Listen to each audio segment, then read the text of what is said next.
Yeah, I think we live? Probably. Yeah, just making sure that this is live. Hey everyone, just making sure this is going live. This is really the funniest, absolutely the funniest thing. I figured out a way to live stream. So with my phone, I'm not sure if I told you before, but with this particular phone, I can't actually hold it and just click it and sort of, spin the camera around so that it films me. It'll only film the one way. So this is really funny. I've got it set up there in front of me, but I'm actually using a Jenga piece to hold it up, and I'm actually looking there, and there's the reflection. There's my PC monitors there that you can't see, obviously, but I'm having to use that reflection to see the thing actually on. It's the funniest thing ever. It's so, God, this is so Frankenstein. It's just weird, But anyway, here we are. I'm doing this because I might not get many opportunities this week to make videos. So that's why I'm doing this. This is why I'm doing live stream instead, because like I say, I might not get the opportunity to make videos. So I thought I'd do a live stream instead. A couple of things I want to talk about. I obviously want to talk about Shazam, and I want to talk about Captain Marvel and all the rest of it. So let's talk about those then. Let's talk about them. So what's better, Shazam or Captain Marvel? Well, I've seen both, and I have to say that for me personally, Shazam is the superior movie. It is just superior. For many, many reasons. Number one, the lead character, is just so much more likable. I mean, he is just so much more likable. Captain Marvel, has all this political BS attached to it.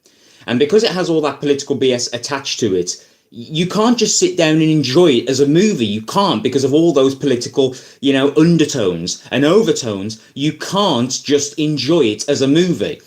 And I honestly think that people are a little bit sick and tired of being, told what to like and what not to like. I think people are a little bit sick and tired of being dictated to. They are sick and tired of having people say, oh yeah, you should like this, and she's a powerful character. The only thing Captain Marvel teaches anyone, the only thing Captain Marvel says, is that it's okay to cut corners. It's okay to be a bitch. It's okay to be entitled. It's okay to just use your powers as much as you want and not have to suffer any repercussions for what you've done.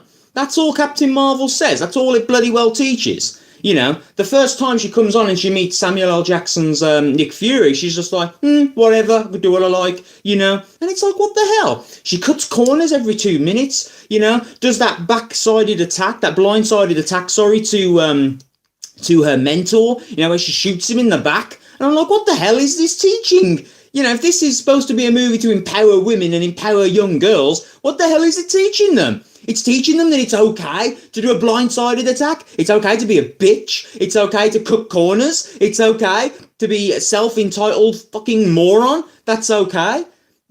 Whereas Shazam just says no. Shazam is just like, no, I want to be an actual superhero movie where you can just take your brain out, and watch it and enjoy it. And that's why I loved Shazam, because it was just about that. And also, the character's much more likable, and there's a childlike innocence to the character, because obviously he is a child. But then there's this point where he's sort of abusing his powers and stuff, getting money, and so he has to have that retribution. He has to have that scene of someone say to him, look, you're abusing your powers. Oh, I think we've got somebody in. Oh, sorry, dude. I can't read your comments, dude. I'm so sorry. I know it's Lewis because I can see the picture and I've got to go all the way over there to see. Oh, he said hello. Sorry, dude. I cannot read what you said. I'm so sorry because it's, just the setup. I can't. I'm so sorry. God, I need to really set up my stream on YouTube so that I can. If I stream from the PS4, then it's no problem because it comes up on the side of the screen. But streaming from my phone that doesn't have a double camera view, and I'm having to look into the monitor to see what's being said, but thank you, dude, for coming. Thank you. If you do stay, awesome. If you've got to go, don't worry about it. Where was I now? I forgot where I was. That was it, Shazam. And what I liked about Shazam was that he's using his powers, and he's using them for financial gain, which he does, quite often. And then he has to face that scene. He has to have that scene of, oh, look what you're doing, you're not a superhero. He has to have that humbling scene. And what I loved about Shazam was that he has that humbling scene. That scene where he is humbled, where he has to eat some humble pie. Captain Marvel never has that. She never has a humbling scene. No, it's the whole point of Captain Marvel is you haven't reached your true potential because you're being held back by the man. And I'm like, yeah, you gotta be kidding, seriously. You know? Oh, she's not reaching her full potential because she's being held back by the man. I'm like, you get out. Get out. Get out. You know what I mean? Get out. Seriously, just honestly, what a load of dog shazer. Dog shazer. Yeah, what's the German for dog? Someone tell me. Yeah, dog shazer. Honestly, I'm like, you gotta be kidding me. What a rubbish. And Shazam doesn't do that. Shazam doesn't go into the political BS crap. The only time there was any bit of political crap in Shazam was a scene where it said, oh, I'm a stepmother, what's your superpower? And it was like on a bumper on the mother on her car.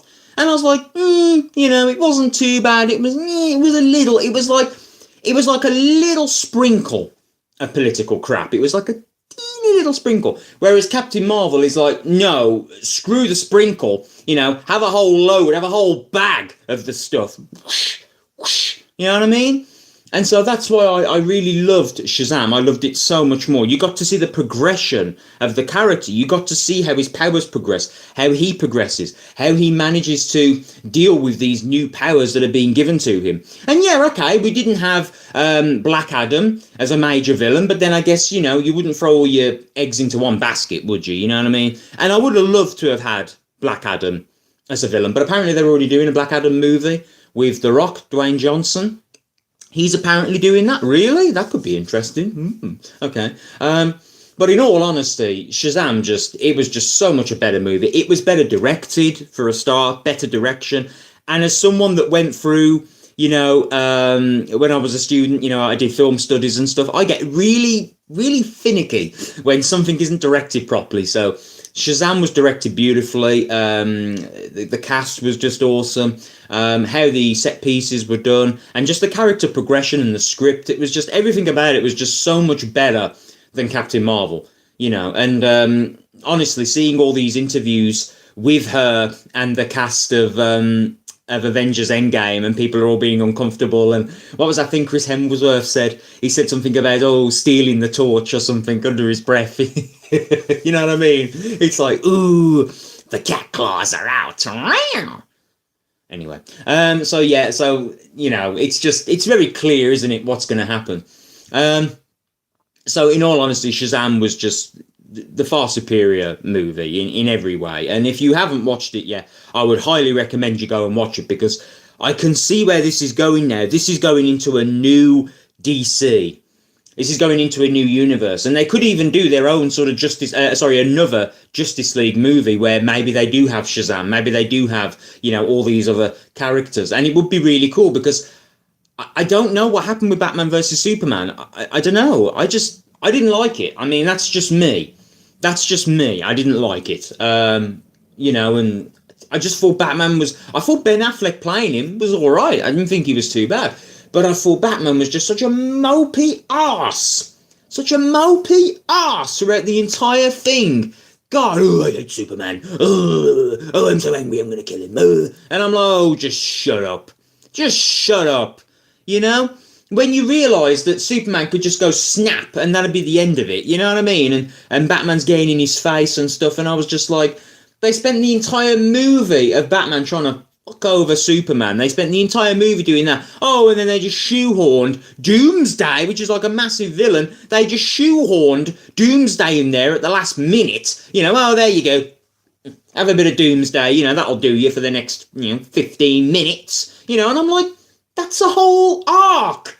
That's a whole arc. The Superman Doomsday and all that stuff. Death of Superman Return and all that. That's like a whole arc. And you get all the other Supermen. You know what I mean? It's like, that's like a big mountain there of story. And you've just condensed it into this teeny weeny little, morsel that's not even interesting, Jesus. But Aquaman's supposed to be really good. I haven't watched it. And Black Manta probably is one of my favourite DC villains of all damn time. I flipping love Black Manta. I'll have to do a video where I show you my Black Manta figure. I have this really cool Black Manta figure. I'll have to show you him because he's pretty effing cool. But yeah, so Aquaman's supposed to be really good. Shazam was really good. Wonder Woman was really good, and that's what I don't understand. I don't get that. Like, Wonder Woman was great, and Gal Gadot was just so likable as her, you know. And I'm like, I don't get it. Or why has Brie Larson got to play Captain Marvel like an entitled bitch? And Gal Gadot comes along, and she's just so likable as a character. She's so likable. There's that scene where she's trying to take a sword or something into the ballroom, and the guy's like, no, you can't do it. She's like, why not? You know, it's like this really funny scene.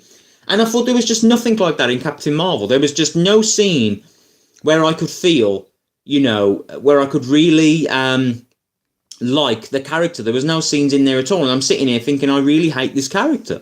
And it was such a shame. But there you go. Anyway, there's that. I did want to talk about some of the other stuff as well. I really wanted to talk about the other day we went into CEX, and I've mentioned this before, and I'll mention it again about my great uncle, Frank Watts. Now, Frank Watts was a great man. He was an amazing man, and he was a guy that worked on many movies, many TV shows. You might have heard of them. He worked on Space 1999. He worked on The Avengers. He worked on several Hollywood movies. And one of those movies that he worked on was a movie called Daryl. And he was the director of photography for that movie.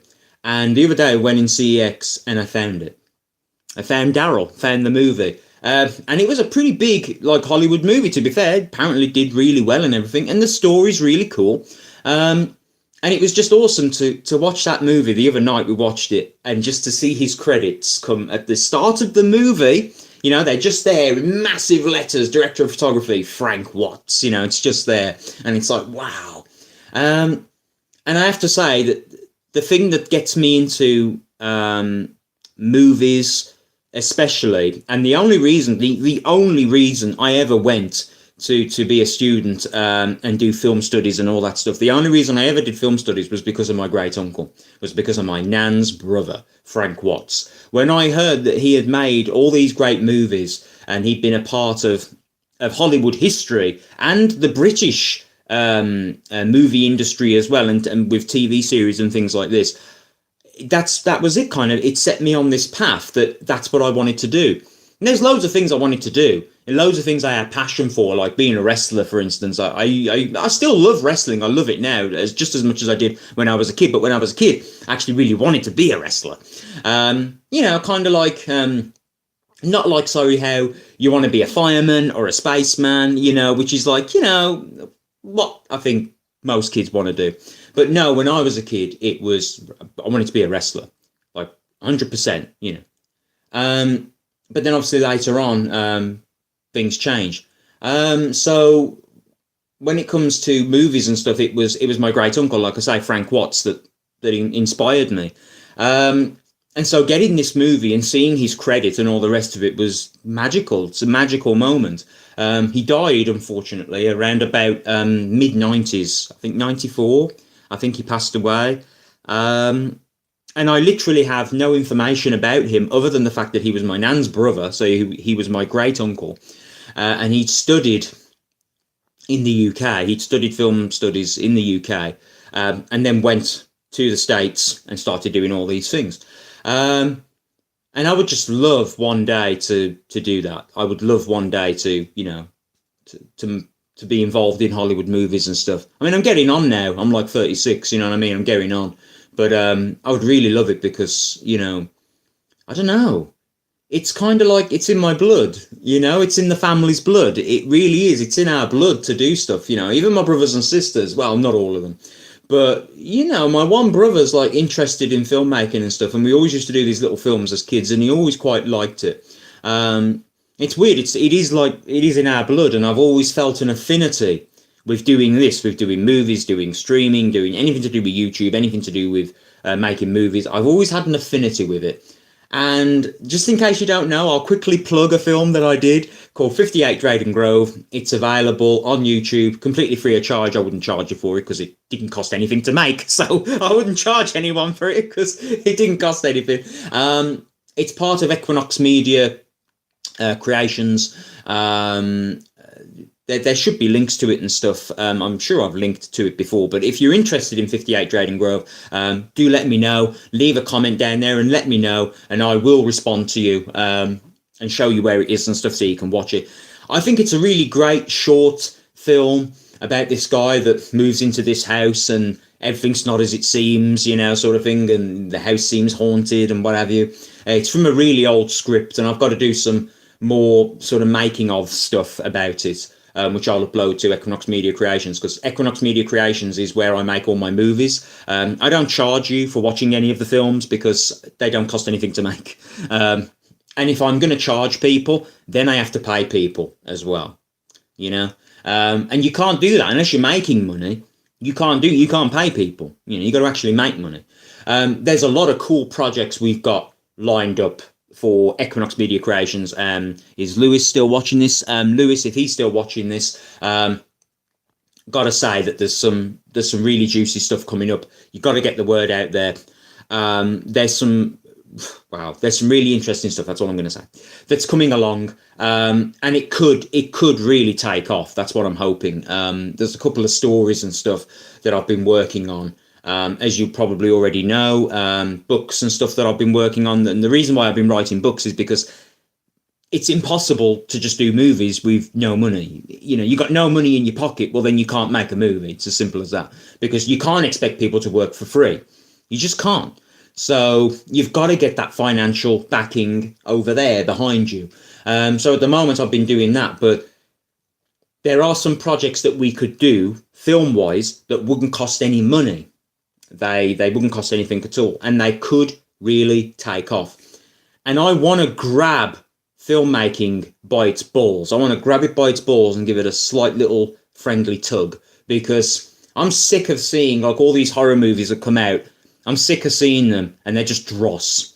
They're absolute pig shit dross, every single one of them. Not scary, they're not frightening in any way.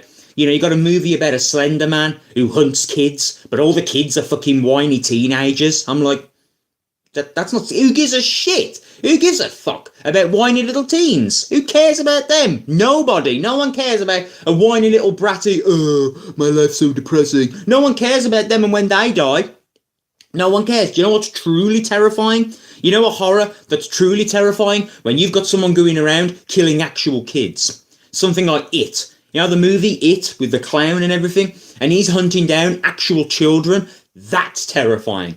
That's frightening. That is truly frightening, because you truly care. Every single human being has that affinity, that love for a child. We don't want to see children get hurt. We want to help children. We want to raise them. We want to make sure they're okay. Every human has that inside them. And so when you see children in danger, you immediately react to it. Everybody does. You immediately want to defend them. You immediately want to hold them and keep all the bad people away and stuff, you know. And as a parent, you know, you'll know what I'm talking about. I certainly do. And so a movie where you've got a creature or a monster that is going around and trying to actually kill kids is like, it's crazy. It's like, really, but it's terrifying, because it puts that terror into you. It puts that terror there. If it's a bunch of teenagers, you're like, yeah, go on, kill him, irritating little. You don't care. But when you see these little kids actually running away, and you don't do it graphically, of course you don't. There's no need to show graphic depictions. You don't do that. There's no need. The terror comes from the fact that this thing is stalking them. That's where the terror comes from. That's where the horror comes from. And that's where you can terrify people. You've got to think about imagery that would terrify people. For instance, think about a face, a human face. Think about a human face, and think about arms, yeah, but small arms that are coming out of its head as the body, and the arms look like spider legs. So they're covered in the hair, the fur, and all the rest of it, and they look like spider legs. But the actual human face is a human face, but it looks like a spider's face. As in, all the eyes and the mouth and the little, you know, all of that sort of stuff is the most fecked up thing. It's frightening. Just think about it in your head for a second. Think about that. It's terrifying. It's horrifying. It is truly like, ugh. But that is the kind of imagery that scares. You film that right. You film that in the right light. You are going to frighten people. You are going to terrify people. And that's what it's all about. It's not about cheap scares. It's not about, oh, look, there's a man chasing half-naked teens through the forest. There's a place for that, don't get me wrong. But that's not scary. What's truly scary is imagery, is having frightening imagery. Having faces distorted where the mouth is like really wide open and gaping and the eyes are really wide and black and, excuse me, and stuff like that. That is terrifying. That is frightening. That is really frightening. And that's what you got to do. You got to think about what's frightening. I'm probably going to wrap this up now because I've got stuff to do. But thank you, all of you, for joining me. Thank you so much. Even though it was probably only my fantastic friend Lewis that has joined us once again. I don't know why Lewis loves to hear me rant on, you know, but I think we have a lot in common in that we're both very creative people. And I have to say right now, if you've not gone over to his channel, because I think he's still there in the chat, head on over to his channel because he does some good stuff. He does some of the greatest rants that YouTube has ever seen. You know, I have to admit at times when I go full on, I have to say that there's not many people that can do rants as good as or better than moi. Okay, I have to, and that's not my ego going, whoop, maybe it is, but there are not many. But Lewis comes, I mean, yeah, I mean, he does it pretty well. Like, yeah, man, when he goes into it and he's like, rah, you know, it's like, wow, you know, yeah, he really goes all in. So yeah, oh, it's okay. There's a wasp at the window, but he can't get in. Get out of it. Thank you so much for watching, guys. As always, as I always say when I do my videos, like, comment and subscribe, because only if you want to. I will try and do more videos for the rest of the week, but for the time being, this is the English Dragon saying to you sayonara. And I've done that. Now it's going to be the arduous task of trying to stop this. If I just grab you now, where do I actually stop the stream? I think there's a way. If I press you up there, is there a way? No. How am I going to stop this stream? How are we going to stop it?